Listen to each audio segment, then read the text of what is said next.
नाभाग के पुत्र वे महान भक्त अम्बरीश जी महाराज, अद्वितीय भक्त।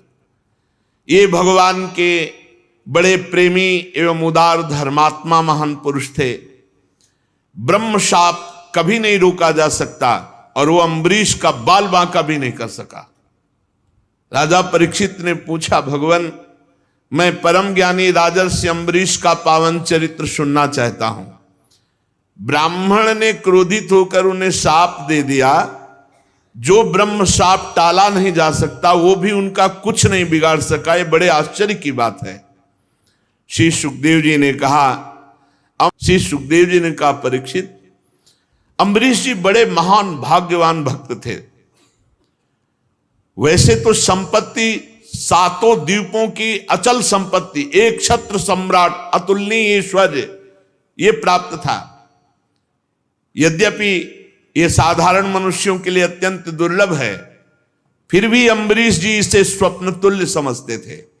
कोई महत्ता नहीं थी चक्रवर्ती सम्राट पद का या सप्तद्वीप महिमंडल अधिपति का, कोई महत्व नहीं, स्वप्न तुल्य समझते थे।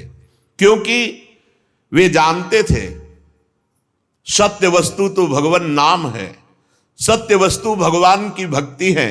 ये सब मायाकृत है और जो इस माया में फंस जाता है वो घोर नरकों में जाता है। ये केवल 4 दिन की चांदनी है, उसका दीपक बुझा बुझाया है। जो भगवान से विमुख है, भगवान का भजन नहीं करता, ऐश्वर्य प्रमाद में अपना समय काटता है। वासुदेवे भगवती तद भक्तेषु च साधुषु। अम्बरीश जी की सबसे बड़ी महिमा निरंतर भगवान में स्थिति और संग भगवत प्रेमी महात्माओं का। वासुदेवे भगवती और तद भक्तेषु च साधुषु। तो प्राप्तो भावम परम विश्वम येनेदम लोष्टवत स्मृतम। ऐसा भाव प्राप्त हुआ था कि चक्रवर्ती सम्राट पद का ऐश्वर्य वैभव वो उनको माटी के ढेले के समान दिखाई देता था। ये सारी संपत्तियां मिट्टी के ढेले के समान स्वप्नवत अनुभव में आ रही थी। एकमात्र भगवान की भक्ति और भगवत प्रेमी महात्माओं का संग, इससे अम्बरीश जी की बड़ी ऊंची स्थिति थी। अम्बरीश जी की क्या स्थिति थी? बोले स वै मनः कृष्ण पदारविंदयोर। अपने मन को अम्बरीश जी ने श्री कृष्ण चरणारविंद में सदा सदा के लिए समर्पित कर दिया था। मना स्थिति कृष्ण चरणारविंद, सावई मना कृष्ण पदारविंदयोर। ये स्थिति गोपी जनों की थी। मुरारी पादार्पित चित्त वृत्ति, एक एक वृत्ति कृष्ण चरणारविंद में समर्पित गोपी जनों की। ऐसे ही सावई मना कृष्ण पदारविंदयोर, भगवान श्री कृष्ण चंद्रजू के सांवले चरणारविंद में मन को डुबो दिया।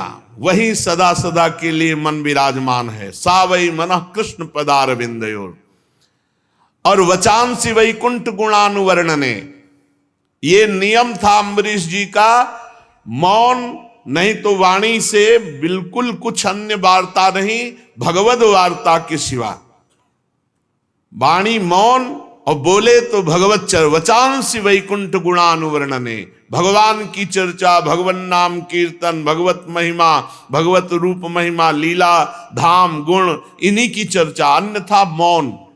ये बहुत उत्तम स्थिति होती है। अपराधों से बचने के लिए मौन बहुत आवश्यक है। नहीं, सबसे ज्यादा साधक से वाणी से अपराध बनता है। मन जहां इष्ट देव के चरणारविंद, वाणी मौन, या तो भगवत चर्चा नहीं तो शांत। इसीलिए हरिवंश महाप्रभु ने स्फुटवाणी में आखिरी दोहे में कहा, रसना कटो जो अन रटो, निरखी अन फुटो नयन, श्रवण फुटो जो अन सुनो, श्री राधा जसबैन। जबान हमारी कट जाए अगर श्री जी की चर्चा के सिवा हम और जगह बोले। नेत्र हमारे फूट जाएं यदि हम प्रिया प्रीतम के सिवा और कुछ देखना चाहें। कान हमारे फूट जाएं यदि हम प्रिया प्रीतम की वार्ता के सिवा और कुछ सुनना चाहें। बोलना, देखना, सुनना, ये साधना में बहुत अधिकार रखते हैं। यदि ये अन्य बोलना, अन्य देखना, अन्य सुनना, तो फिर भक्ति का रंग नहीं आएगा। वचांसी वैकुंठ गुणानुवर्णने, वाणी से भगवत चर्चा और करौ हरेर मंदिर मार्जनादिश, ये बहुत बड़ी बात है। यहां अपने ठाकुर के मंदिर में पोछा लगाने में शर्म लगती है। ठाकुर जी को प्रसन्न करने के लिए काम वाले की जरूरत नहीं, आपके हाथ है। चक्रवर्ती सम्राट हैं, कितने दास दासियां होंगे विचार करो। लेकिन करौ हरेर मंदिर मार्जनादिशु, अपने हाथ से ठाकुर जी के पात्रों को धोना, अपने हाथ से ठाकुर जी के महल में पोछा लगाना, सोहनी लगाना, ये आचार्य स्वयं आकांक्षा करते हैं कि मुझे श्री जी की कुंज की सोहनी लगाने वाली बन जाऊं या सोहनी बन जाऊं। अपने हाथ से, बहुत सौभाग्य है जो अपने हाथ से ठाकुर सेवा करते हैं। इसका कोई ज्यादा महत्व नहीं कि मंदिर बनवा दिया, पुजारी रख दिया, आप मौज मस्ती विषयों में ले रहे हैं और रुपया हर महीने दे, तो ठाकुर जी आपको लाख गुना बढ़ा कर दे देंगे। लेकिन वो भक्ति या प्रीति या ठाकुर जी के दासत्व की बातें नहीं है, ये बातें नहीं। करौ हरेर मंदिर मार्जनादिश, स्वयं अपने हाथ से ठाकुर जी के महल में सोहनी लगाना, ठाकुर जी के मंदिर में पोछा लगाना, स्वयं ठाकुर जी के पार्षद जो पात्र हैं उनका मार्जन करना, ये अम्बरीश जी करते थे। इसी के कारण उनको पता नहीं था, पर सुदर्शन चक्र सदैव सुरक्षा में रहता था। चक्रवर्ती सम्राट होकर अपने हाथों से दास्ता प्रभु की करते थे। श्रुतिम चकाराच्युत सत्कथोदय, अपने कानों को भगवान श्री कृष्ण की मंगलमयी कथा के श्रवण में लगा रखे। सुनेंगे तो भगवत चर्चा सुनेंगे, नहीं तो एकांतवास, किसी से कोई वार्ता नहीं। अन्य वार्ता प्रपंच का त्याग, तभी सुदृढ़ भक्ति होती है। आंखों से सिर्फ भगवान के श्री विग्रह के दर्शन या संत दर्शन, नेत्र संभाल के रखे, सहसा किसी को न देखे। अम्बरीश जी ऐसे मुकुंद लिंगालय दर्शने दृशौ, नेत्रों से भगवान के मंदिर में विराजमान श्री विग्रह खूब छक के दर्शन करो। या भगवत प्रेमी महात्मा, ये भगवान का मंदिर है साक्षात, उनके दर्शन करो, और नहीं नेत्रों को बचा के रखो। असंग भावना की पुष्टता के लिए तदभृत्य गात्र स्पर्शेंग संगमम, केवल भगवान के भक्तों का ही स्पर्श, अन्यथा नहीं। तिनको प्रश्न कीजिए तजिधु तुमको पास, जिनको प्रिया प्रीतम से मतलब नहीं, भगवत आराधना से मतलब नहीं, ऐसे का स्पर्श ना हो जाए, उसमें परवान होते जो भगवत विमुक्ता प्रकट करते। इसीलिए अम्बरीश जी तदभृत्य गात्र स्पर्शेंग संगमम, भगवत प्रेमी महात्माओं का स्पर्श, अन्यथा असंग, किसी का स्पर्श नहीं। घ्राणम च तत्पाद सरोज सौरभे श्रीमत तुलस्या रसनाम तदर्पिते। अगर हमें सुगंध लेनी है तो प्रभु का प्रसादी इत्र होगा, तो या श्री चरणों में चढ़ी हुई तुलसी या प्रभु के पुष्पमाला, उसी को घ्राणेंदी में, अन्यथा घ्राणेंदी पतिव्रता की तरह केवल प्रसादी, अमनिया कभी नहीं। और रसना प्रभु को अर्पित किए हुए नैवेद्य का, प्रसाद का। और प्रसाद में कभी बुद्धि, पदार्थ बुद्धि ना आने पावे, अन्न बुद्धि ना आने पावे कि अरे आज तो एकादशी है, आज तो प्रसाद, ये अन्न है, आज अन्न हो गया तो कल प्रसाद हो जाएगा क्या? और जब प्रसाद है तो सिर्फ प्रसाद है। ये बड़े बड़े संत भगवान पधारे थे अभी 2-3 दिन के अंतराय में, उन्होंने प्रश्न रखा कि प्रसाद में चर्बी वाला घी लगाया गया था, हम लोग तो सब भ्रष्ट हो गए, तो हमारी शुद्धि कैसे होगी? तो हृदय से जो बात आई कि अगर प्रसाद पाया है तो अशुद्धि हो ही नहीं सकती, और अगर प्रसाद नहीं पाया तो फिर लड्डू पाया तो शुद्धि करो जाके। अगर प्रसाद शब्द है तो प्रसाद कभी अपवित्र नहीं होता। जब हमारे प्रभु ने पा लिया और हम प्रसाद भोगता है तो हम भ्रष्ट कैसे हो सकते हैं? प्रसाद कभी भ्रष्ट नहीं करता है, प्रसाद सिर्फ प्रसाद होता है, उसमें न अन्न बुद्धि न पदार्थ बुद्धि, न जहर मिला दिया जाए तो भी क्या फर्क पड़ेगा? प्रसाद बुद्धि। मीरा जी को केवल एक शब्द कान में पड़ा, गिरधर का प्रसाद, पी गई हलाहल विष, और बताया गया कि ये विष है मत पियो, उन्होंने कहा नहीं ये प्रसाद है। प्रसाद शब्द जहां लग गया वो सब पूर्ण हो गया, वहां कहीं अपवित्रता नहीं। प्रसाद के बाद ये शुद्धि करना तो भगवान के प्रसाद का अपमान है। पीछे भगवान जाने, जब भगवान की दृष्टि से होकर आ गया तो हमारे लिए अब वो महान पवित्र प्रसाद है। तो कह रहे हैं रसेंद्री में सिर्फ भगवत प्रसाद। अम्बरीश जी अपने पैरों से भगवान के दर्शन करने की यात्रा, परिक्रमा, भगवान के धाम क्षेत्रों की यात्रा, इससे भक्ति पुष्ट होती है, हमारा जीवन पवित्र होता है। और सिर से भगवान के चरण कमलों में साष्टांग दंडवत प्रणाम, भगवान के चरणों में सिर से साष्टांग दंडवत प्रणाम। राजा अम्बरीश जी ने माला, चंदन आदि भोग सामग्री ये सब त्याग दिया था, भगवान की सेवा में समर्पित। स्वयं भोक्ता नहीं, भोक्ता भगवान, स्वयं प्रसादी। ये सब करते थे किस लिए? बोले भगवत प्रेम के लिए। कामम च दासे न तु काम काम्यया यथोत्तम श्लोक जनाश्रयारति। जो भगवान के प्रेमी भक्तों में प्रेम रहता है वही प्रेम प्राप्त करने के लिए अम्बरीश जी ऐसी दिनचर्या करते थे। उन्होंने सारे कर्म भगवान श्री कृष्ण के चरणों में, इंद्रियातीत भगवान के प्रति सर्वात्मा सर्वस्वरूप समझ करके अपने जीवन को, अपने राज्य को, अपने सर्वस्व को भगवान को समर्पित कर दिया था और भगवत भक्तों की आज्ञा के अनुसार राज्य पालन करते थे।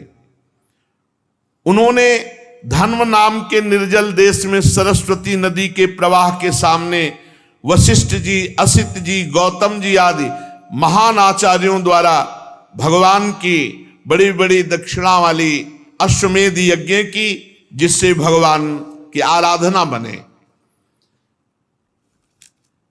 यज्ञ में देवताओं के साथ जब सदस्य और ऋत्विज बैठ जाते तो उनकी पलकें नहीं पड़ती।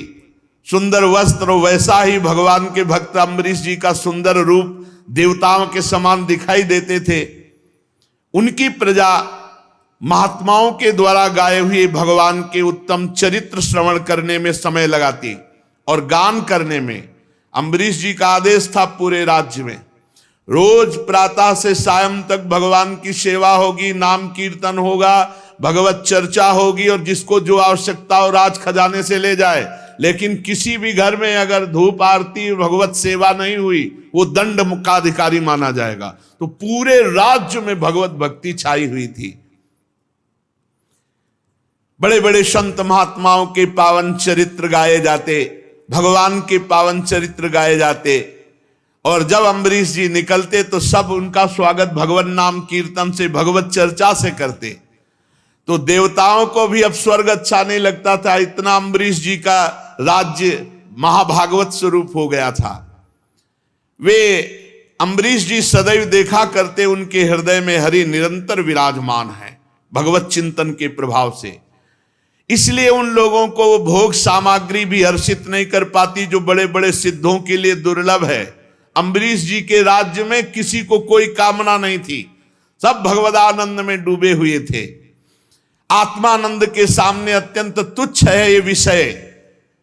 राजा अम्बरीश तपस्या और भक्ति योग के प्रभाव से भगवान को अधीन कर लिए थे। उनकी समस्त आसक्तियां भगवान में समर्पित थी। कितनी बड़ी बात है। घर, स्त्री, पुत्र, भाई, बंधु, बड़े बड़े हाथी, रथ, घोड़े, पैदल, चतुरंगिणी सेना, अक्षय रत्न, आभूषण, आयुध, समस्त वस्तुओं की जो कभी समाप्त ना होने वाली थी, सब के सब अम्बरीश जी के हृदय में कोई प्रभाव नहीं डाल पाए, कोई प्रभाव नहीं डाल पाए। एकमात्र श्री भगवान उनकी अनन्य प्रेममयी भक्ति से प्रसन्न होकर भगवान के नित्य पार्षद सुदर्शन चक्र सदैव गुप्त रूप से रहा करते थे अम्बरीश जी के पास, जो विरोधियों को भयभीत करने वाले और भगवत भक्तों की रक्षा करने वाले हैं। अम्बरीश जी को भी पता नहीं था कि सुदर्शन चक्र रक्षा में है। राजा अम्बरीश की पत्नी भी उन्हीं के समान धर्मशील, संसार से विरक्त एवं भक्ति परायण थी। एक बार उन्होंने अपनी पत्नी के साथ भगवान श्री कृष्ण की आराधना करने के लिए 1 वर्ष तक द्वादशी प्रधान एकादशी व्रत करने का नियम ग्रहण किया। व्रत की समाप्ति होने पर कार्तिक महीने में उन्होंने 3 रात का उपवास किया और एक दिन यमुना जी में स्नान करके मधुवन में भगवान श्री कृष्ण की पूजा की।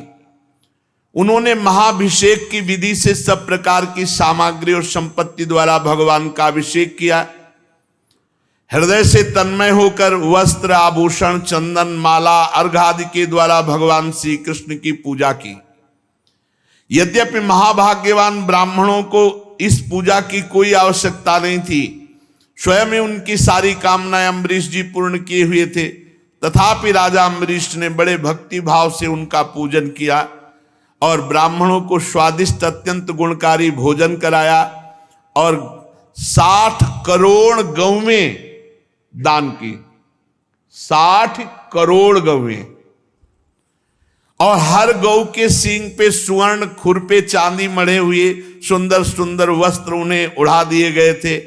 गौवें बड़ी सुशील, छोटी अवस्था की, देखने में सुंदर, बछड़े वाली, खूब दूध देने वाली, ऐसी 60 करोड़ गौवें ब्राह्मणों को दान की और साथ में दुहने की सामग्री और दुहने वाले सेवक दिए। जब ब्राह्मण कृतकृत्य हो गए तब राजा ने उनसे आज्ञा लेकर व्रत का पारण करने की तैयारी की।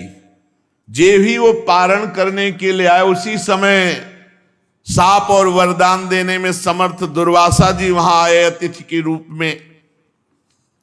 राजा अम्बरीश ने देखा कि दुर्वासा जी पधारे तो खड़े हो गए, आसन दिया, बैठाया और अतिथि रूप में उनकी पूजा की, चरणों में प्रणाम किया और कहा, महाराज अभी अभी पारण का समय है, चलो भोजन प्रसाद पालो।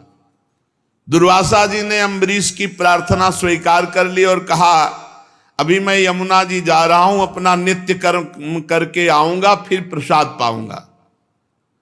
दुर्वासा जी ने ऐसा कहकर यमुना के जल में स्नान करने के लिए प्रवेश हुए। अब वो ध्यानस्थ भगवान का ध्यान नहीं कर रहे, अम्बरीश जी का ध्यान कर रहे कि कब ये त्रुटि करे हम इनको दंड दें। इधर द्वादशी केवल घड़ी भर शेष रह गई थी। धर्मज्ञ अम्बरीश जी ने धर्म संकट में पड़कर ब्रह्म ऋषियों से परामर्श किया। उन्होंने कहा, ब्राह्मण देवताओं, ब्राह्मण को बिना भोजन कराए स्वयं खा लेना, निमंत्रण दे देने पर उसको पवाओ नहीं हो, पालो तो महान पाप लगता है, और द्वादशी रहते पारण न करना ये भी दोष है। इसलिए इस समय जैसा करने में मेरी भलाई हो, मुझे पाप न लगे, ऐसा काम करना चाहिए। आप लोग हमें आदेश कीजिए।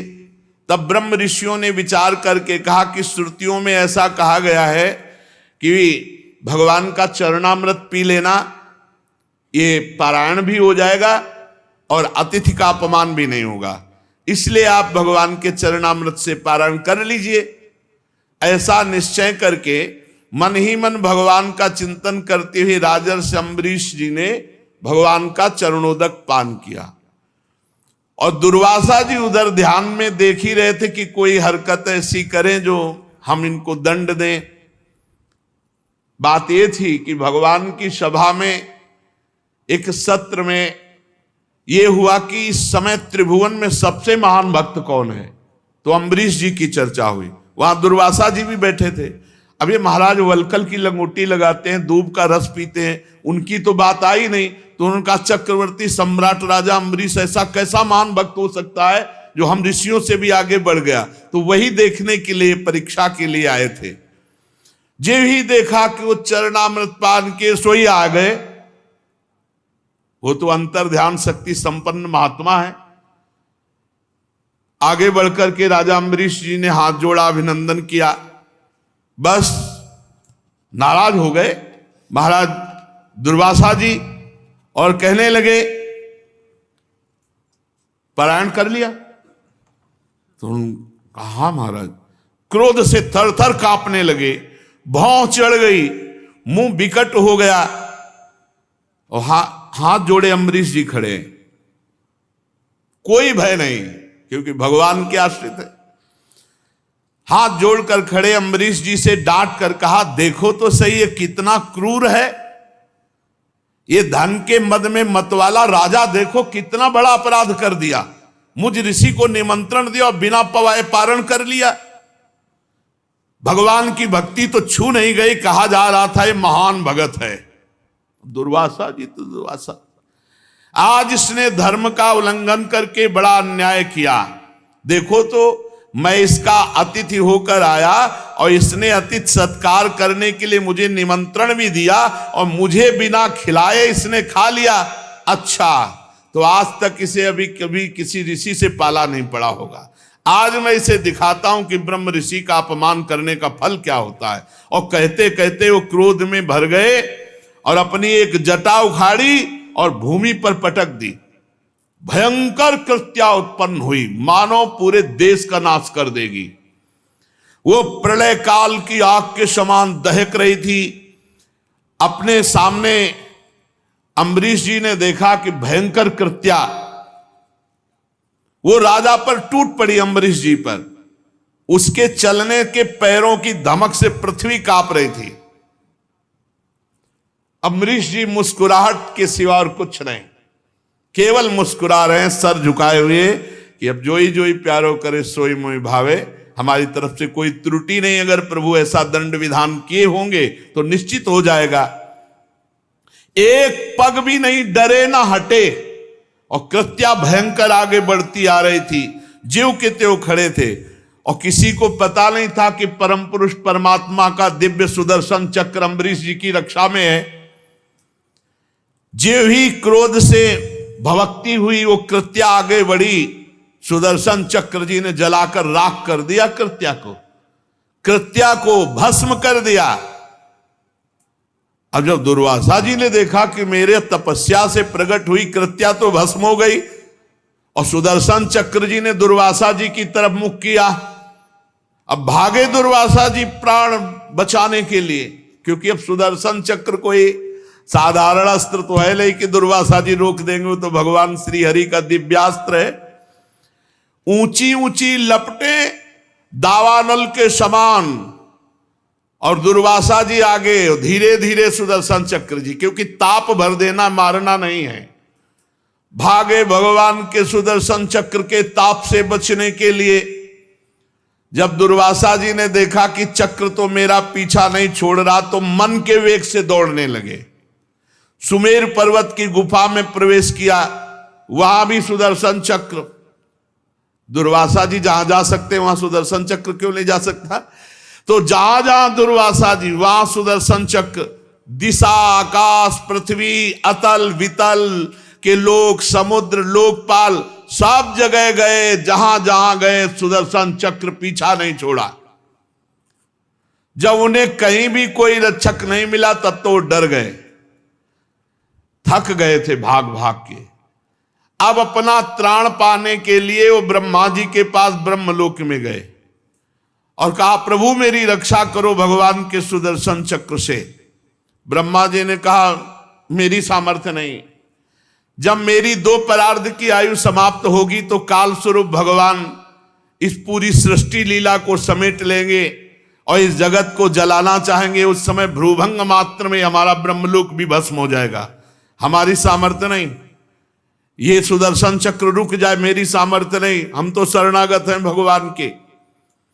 मैं, भगवान शंकर, दक्ष, भृगु आदि प्रजापति, भूतेश्वर, देवेश्वर, ये सब जिनकी बनाए नियमों में बंधे हैं, जिनकी आज्ञा का पालन करके हम संसार का हित करते हैं, ऐसे भक्त द्रोही को ब्रह्मलोक में कोई स्थान नहीं। तुरंत छोड़ दो, नहीं सुदर्शन चक्र ब्रह्मलोक को भस्म कर देगा। भक्त द्रोही के लिए ब्रह्मलोक में कोई स्थान नहीं, तुरंत छोड़ दो। जब ब्रह्मा जी ने ऐसा 2 टूक का उत्तर दे दिया, दुर्वासा जी भागे कि जिन्होंने मुझे प्रकट किया है वो भगवान शंकर हमारी रक्षा कर सकते हैं। कैलाश निवासी भगवान शंकर की शरण में गए। देवादिदेव महादेव जी ने कहा, दुर्वासा, जिन अनंत परमेश्वर में ब्रह्मा जैसे जीव और उनके उपाधिभूत कोश इस ब्रह्मांड के समान ही अनेकों ब्रह्मांड समय पर पैदा होते हैं और समय आने पर फिर उनका पता भी नहीं चलता, जिनमें हमारे जैसे हजारों चक्कर काटते रहते हैं, उन प्रभु के संबंध में हम कुछ भी करने की सामर्थ्य नहीं रखते।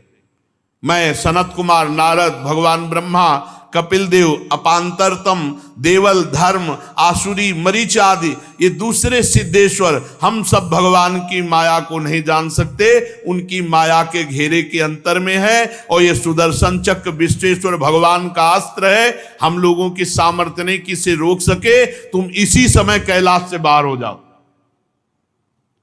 जहां जाते हैं भक्त द्रोही को कहीं भी ठौर नहीं।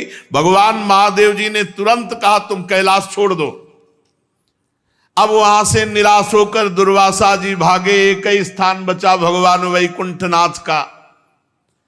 वैकुंठ पहुंचे, वहां लक्ष्मीपति भगवान श्री हरि विराजमान थे।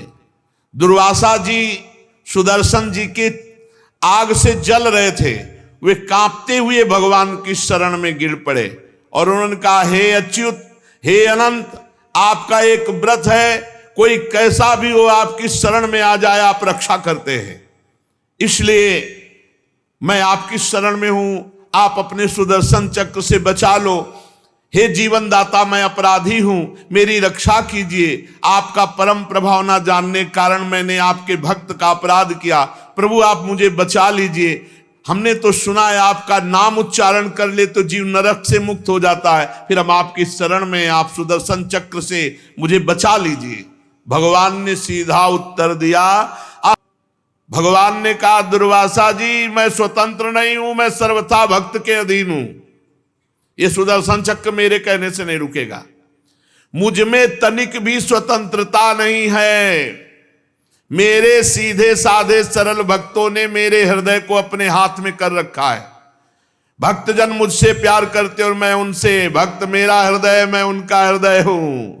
एकमात्र उनका आश्रय मैं हूं, इसलिए अपने साधु स्वभाव भक्तों को छोड़कर मैं ना तो अपने आप को चाहता हूं और ना अपनी अर्धांगिनी विनाश रहित लक्ष्मी को भी उतना प्यार करता हूं जितना प्यार भक्तों को करता हूं। दुर्वासा, जिन भक्तों ने स्त्री, पुत्र, घर, गुरुजन, प्राण, धन, इहलोक परलोक सब कुछ छोड़कर मेरी केवल शरण लिए, उसे मैं छोड़ने का संकल्प भी कैसे कर सकता हूं। जैसे सती स्त्री अपने पातिव्रत से सदाचारी पति को वश में कर लेती है, वैसे ही मेरे साथ अपने हृदय को प्रेम बंधन से बांध रखने वाले समदर्शी साधु भक्ति के द्वारा मुझे अपने वश में कर लेते हैं। ये अनन्य प्रेमी जो साधु जन है, ये मेरे हृदय है और उन भक्तों का हृदय मैं हूं। मेरे सिवा वो सालोक के सारूप आदि मुक्तियां नहीं चाहते, फिर अन्य वस्तुओं की तो बात ही क्या।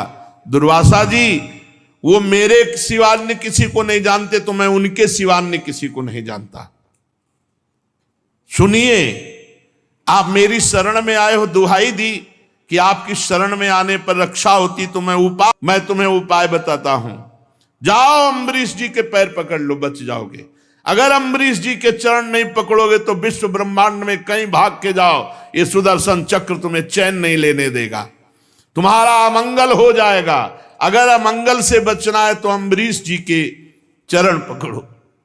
देखो, भगवान सर्व सामर्थ्यशाली हैं, लेकिन भक्त द्रोह को कहीं भी ना ब्रह्मा जी ने शरण दी, न महादेव जी ने और न स्वयं हरि ने। इसमें संदेह नहीं कि ब्रह्म ऋषियों की तपस्या और विद्या परम कल्याण का साधन है, परंतु यदि उद्दंड हो जाए, अन्यायी हो जाए, तो उल्टा फल देने वाली होती। इस समय तुमने उद्दंडता की, एक महान भागवत को कृत्या प्रकट करके धमकाने और मारने की चेष्टा की। जाओ, नाभाग नंदन परम भाग्यशाली राजा अम्बरीश जी के चरणों में पड़ जाओ और वो क्षमा कर दें, तभी आपको शांति मिलेगी, दूसरा कोई उपाय नहीं। परीक्षित, जब भगवान ने इस प्रकार आज्ञा दी तो सुदर्शन चक्र की ज्वाला से जलते हुए दुर्वासा जी दौड़ते हुए अम्बरीश जी के पास आए और अत्यंत दुखी होकर साष्टांग लौट गए चरणों में, अम्बरीश जी के चरणों में। दुर्वासा जी की चेष्टा देख करके अम्बरीश जी महाभागवत हैं, वो बड़े लज्जा से युक्त हुए और भगवान के सुदर्शन चक्र की स्तुति करने लगे। उस समय का हृदय दयावश अत्यंत पीड़ित हो रहा था। अम्बरीश जी ने कहा, प्रभु सुदर्शन, आपको नमस्कार है। आप अग्नि स्वरूप हैं, आप परम समर्थ सूर्य स्वरूप हैं, समस्त नक्षत्र मंडल के अधिपति चंद्रमा के भी आप स्वरूप हैं, जल पृथ्वी आकाश वायु पंच तन्मात्रा संपूर्ण इंद्रियों के रूप भी आप हैं। भगवान के प्यारे हजार चक्र वाले सुदर्शन देव, मैं आपको नमस्कार करता हूं। किसी भी शस्त्र अस्त्र की सामर्थ्य नहीं कि आपको रोक सके। हमारी प्रार्थना है कि आप इन ब्रह्म ऋषि की रक्षा कीजिए। आप ही धर्म मधुर एवं सत्यवाणी हैं। आप ही समस्त यज्ञों के अधिपति स्वयं यज्ञ हैं। आप समस्त लोकों के रक्षक सर्वलोक स्वरूप हैं। आप परम पुरुष परमात्मा के श्रेष्ठ तेज हैं। हे सुदर्शन चक्र, आप समस्त धर्मों की मर्यादा के रक्षक हैं। अधर्म का आचरण करने वाले असुरों को भस्म करने के लिए आप साक्षात अग्नि हैं। आप ही तीनों लोकों के रक्षक एवं विशुद्ध तेजों में हैं। आपकी गति मन के वेग के समान है। आपके कर्म अद्भुत है। हे सुदर्शन चक्र, मैं आपकी स्तुति करता हूं, आपको नमस्कार करता हूं। विश्व के रक्षक, आप रणभूमि में जब अपना रूप धारण करते हैं तो किसी की सामर्थ्य नहीं कि आपकी टक्कर ले सके। गदाधारी भगवान ने दुष्टों के विनाश के लिए आपको नियुक्त किया है। इसलिए आप कृपा करें, हमारे कुल के भाग्योदय के लिए दुर्वासा जी का कल्याण कीजिए। आपका बड़ा अनुग्रह होगा। आज तक मैंने जो भी दान किया है, ये बोलना बहुत बड़ी बात है, अम्बरीश जैसे महाभागवत ही बोल सकते हैं। आज तक मैंने जो भी दान किया है, जो भी यज्ञ किया है, जो भी धर्म का पालन किया है, यदि हमारे वंश के लोग सदैव ब्राह्मणों की आराधना करते रहे हैं, आज तक जो भजन किया है, उसका प्रकाश हो, वो सब दुर्वासा को मिले और दुर्वासा जी की जलन शांत हो जाए। बहुत बड़ी बात कह दी, बहुत बड़ी बात कह दी। जीवन भर का भजन, जीवन भर का धर्म पालन, जीवन भर की तपस्या साधना सब दुर्वासा जी को दे दी। दुर्वासा जी की जलन मिट जाए। यदि मैंने समस्त प्राणियों में श्री भगवान को देखा है और भगवान मुझ पर प्रसन्न है, तो सुदर्शन जी शांत हो जाएं और दुर्वासा की जलन मिट जाए। इतना कहना ही था कि भगवान के सुदर्शन चक्र शांत हो गए, क्योंकि भजन का प्रभाव। दुर्वासा जी ने देखा सुदर्शन जी अंतर्धान हो गए, जलन मिट गई, चित्त स्वस्थ हो गया। तब उन्होंने कहा, ओहो, आज मैंने महिमा देख ली। अहो अनंत दासा नाम महत्वम दृष्ट मध्य में। भला जो कृत्या प्रकट कर रहे मारने को, उनके लिए पूरे जीवन का भजन दे देना, ये केवल भगवान के दासों में होता है। ये उदार हृदय केवल भगवान के भक्तों में होता है।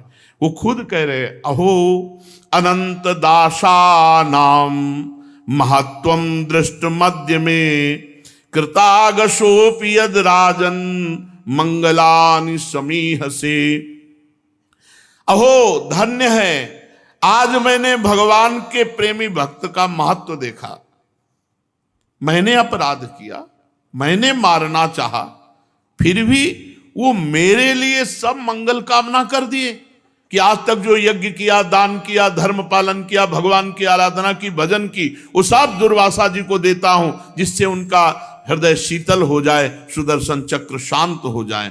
अहो अनंत दासानाम महत्वम दृष्ट मध्य में। आज महिमा देखी भगवान के भक्त की, जिन्होंने भक्तवत्सल भगवान श्री हरि के चरण कमलों को दृढ़ प्रेम भाव से पकड़ लिया है। ऐसा कार्य भगवान का भक्त ही कर सकता है, दूसरा नहीं। जिन्होंने भगवान के चरण कमलों को प्रेम भाव से पकड़ लिया, इतनी उदारता तो केवल भगवान के भक्तों में होती है। जिनका हृदय उदार है, वे महात्मा भला किस वस्तु का परित्याग नहीं कर सकते। जिनके मंगलमय नामों के श्रवण मात्र से जीव निर्मल हो जाता है, उन्हीं तीर्थपाद भगवान के चरण कमलों के जो दास हैं, उनके लिए कौन सा कर्तव्य शेष रह जाता है। महाराज अम्बरीश, आपका हृदय देख करके आज मैं परिपूर्ण हो गया। भगवान ने मेरे ऊपर महान अनुग्रह किया कि भक्त महिमा को मैं जान पाया। आपने मेरे अपराधों को भुलाकर मेरे प्राणों की रक्षा के लिए सारा का सारा भजन पुण्य दे दिया। परीक्षित, जब से दुर्वासा जी भागे थे तब से अब तक राजा अम्बरीश ने एक कवल भी भोजन नहीं किया। वही चरणामृत लिए उनके लौटने की बाट देख रहे थे। अब उन्होंने दुर्वासा जी को चरण पकड़ लिए और प्रसन्नता पूर्वक उनको भोजन पवाया। राजा अम्बरीश बड़े आदर से अतिथि के योग्य सब प्रकार भोजन सामग्री लाए और दुर्वासा जी ने खूब तृप्त होकर भोजन पाया और फिर कहा, राजन अब आप भी भोजन प्रसाद पाइए। अम्बरीश जी, आप भगवान के परम प्रेमी भक्त हैं।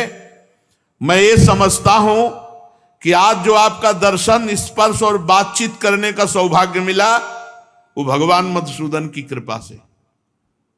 क्या अनुभव हुआ दुर्वासा जी को? भगवान की कृपा का अनुभव, भक्त दर्शन, भक्त संभाषण, भक्त सानिध्य। स्वर्ग की देवांगनाएं आपके इस उज्जवल चरित्र का गान करेंगी। पृथ्वी पर भी आपकी परम पुण्यमयी कीर्ति का संकीर्तन होता रहेगा। दुर्वासा जी बहुत संतुष्ट हुए, राजा अम्बरीश जी के गुणों की प्रशंसा की और इसके बाद उनसे अनुमति लेकर आकाश मार्ग से ब्रह्मलोक की यात्रा की। परीक्षित, जब सुदर्शन चक्र से भयभीत होकर दुर्वासा जी भगे थे तब से लेकर उनके लौटने तक 1 वर्ष का समय व्यतीत हुआ। 1 वर्ष तक अम्बरीश जी वैसे ही खड़े रहे चरणामृत पान किए हुए। यह है महाभक्ति की महिमा। जल पीकर उतने ही 1 वर्ष तक खड़े रहे। जब दुर्वासा जी चले गए तब उनके भोजन से बचे हुए भगवत प्रसाद अन्न का पान किया।